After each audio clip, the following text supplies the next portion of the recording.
नमस्कार, आप देख रहे हैं एफएम न्यूज और मैं हूं आपके साथ मनीषा सिंह। प्रधानमंत्री नरेंद्र मोदी दिल्ली के स्लम वासियों को एक बड़ा तोहफा देने जा रहे हैं। वहीं पीएम मोदी आज दिल्ली के कालकाजी में स्लम वासियों के पुनर्वास के लिए बनाए गए 3024 नवनिर्मित ईडब्ल्यूएस फ्लैटों का उद्घाटन करेंगे।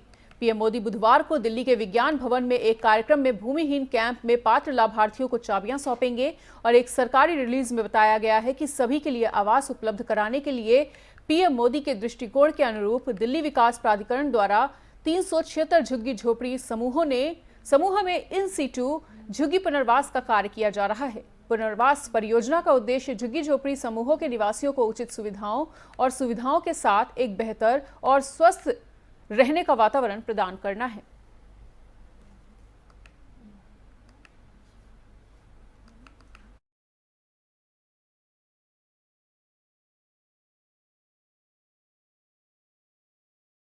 गुजरात के मोरबी में हुए हादसे के बाद पीड़ितों का दर्द बांटने के लिए प्रधानमंत्री नरेंद्र मोदी मोरबी पहुंचे थे और पीएम मोदी की मोरबी पहुंचने की कुछ तस्वीरें भी अब सामने आ रही हैं।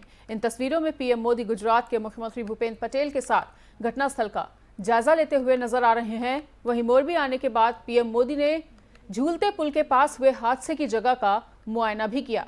तस्वीरों में साफ तौर पर नजर आ रहा था कि पीएम मोदी किसी ऊंचे स्थान पर खड़े होकर मोरबी ब्रिज का जायजा ले रहे थे। वहीं मोरबी ब्रिज के पास घटनास्थल का जायजा लेने के बाद पीएम मोदी मोरबी सिविल अस्पताल पहुंचे और जहां पीएम मोदी इस हादसे के पीड़ितों के आंसू पोंछने के लिए आए हुए थे।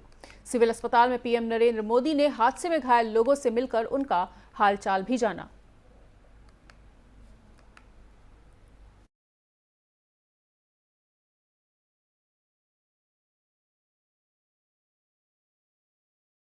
विधानसभा चुनाव की तारीखों का ऐलान आज हो सकता है। वहीं सूत्रों से मिली जानकारी के मुताबिक चुनाव आयोग आज यानी बुधवार को गुजरात विधानसभा चुनाव की तारीखों की घोषणा कर सकता है।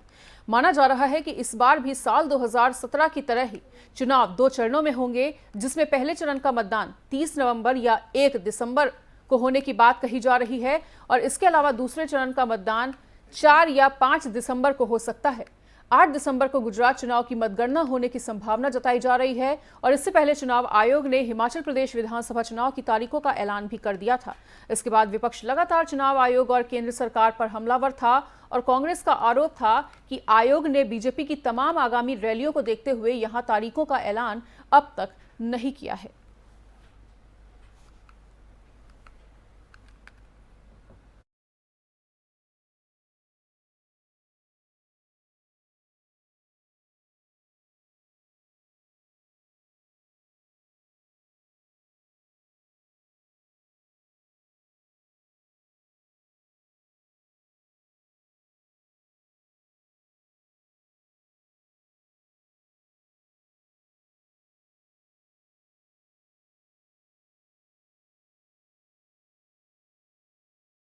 डैमेज कंट्रोल के तहत भाजपा ने कुल्लू से बागी राम सिंह को 6 साल के लिए पार्टी से निष्कासित कर दिया है। वहीं भाजपा प्रदेशाध्यक्ष सुरेश कश्यप ने राम सिंह को पार्टी से 6 साल के लिए निष्कासित करने का पत्र जारी किया है।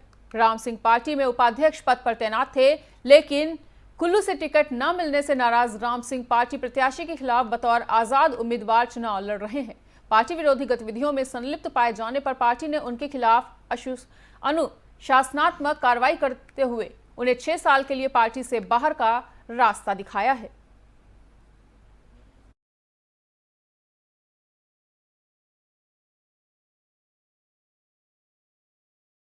गुजरात के मोरबी पुल में गिरने से 140 से ज्यादा लोगों की मौत हो गई और उसके बाद अन्य राज्य भी पुलों को लेकर काफी ज्यादा अलर्ट मोड पर नजर आ रहे हैं। बंगाल के लोक निर्माण विभाग के मंत्री पुलक राय ने भी राज्यों में पुलों को लेकर बैठक बुलाई है और उन्होंने अधिकारियों और इंजीनियरों के साथ बैठक कर राज्य के सभी पुलों की स्थिति को लेकर निरीक्षण करने के निर्देश दे दिए हैं। राज्य में कुल 2109 पुल हैं और इस निर्देश के बाद सभी 2000 से ज्यादा पुलों की जांच की जाएगी। पुलक राय ने सर्वेक्षण में किसी भी पुल में समस्या आने पर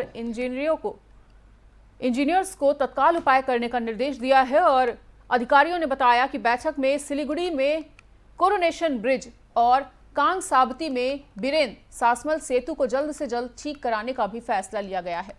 उन्होंने कहा कि 17 पुल की मरम्मत के लिए आवश्यक कार्य भी 10 नवंबर से शुरू हो जाएंगे।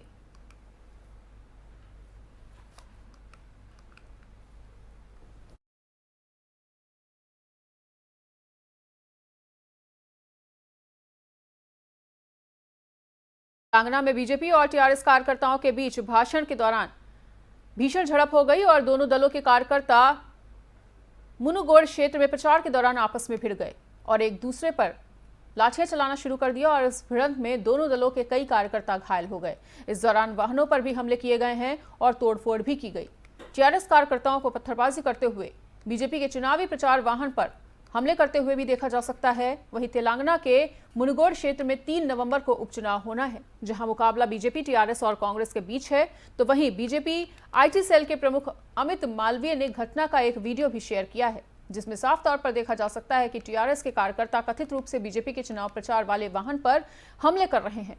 वीडियो में यह भी देखा जा सकता है कि टीआरएस कार्यकर्ता कथित रूप से पत्थरबाजी भी कर रहे हैं।